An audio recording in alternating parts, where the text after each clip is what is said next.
অ্যাকোয়াপিয়াস মিরপুর থেকে স্বাগতম। এই যে এইগুলো হচ্ছে আয়রন রিমুভাল ভ্যাসেল। আমরা এইগুলোকে বলা হয় এফআরপি ভ্যাসেল। আর এই এফআরপি ভ্যাসেলের ভিতরে মূলত আমরা যে আয়রন রিমুভাল মিডিয়াগুলো ব্যবহার করি, বিভিন্ন বেড তৈরি করে আয়রনটাকে এটার ভিতরে আটকানো হয়। আর এটি হচ্ছে হেড, মাল্টিপুল হেড, অর্থাৎ প্রতিদিন যে আয়রনগুলো জমবে সেই আয়রনগুলোকে এইখান থেকে এই যে ব্যাক ওয়াশে দিয়ে দিলে, এইভাবে খালি ঘুরাই দিলেই ব্যাক ওয়াশ দিয়ে, এই যে এটা ড্রেন লাইন, এটা ইন লাইন, এটা আউট লাইন, আর এটি হচ্ছে ব্যাক ওয়াশ লাইন। অর্থাৎ আয়রনটা প্রতিদিন ব্যাক ওয়াশ হয়ে ড্রেন লাইন দিয়ে বের হয়ে চলে যাবে, ওয়েস্টেজ লাইনে চলে যাবে। পুরো আয়রনটাকে প্রতিদিন এরকম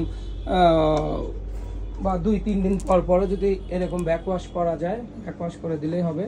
আর এইগুলো হচ্ছে আয়রন রিমুভালের মেইন ফিল্টার, যেটাকে ভ্যাসেল বলা হয়, এফআরপি ভ্যাসেল, ফাইবারের ভ্যাসেল। এইগুলোর মধ্যে বিভিন্ন আয়রন রিমুভাল মিডিয়াগুলো ভিতরে দেওয়া হয়। ওকে, ধন্যবাদ।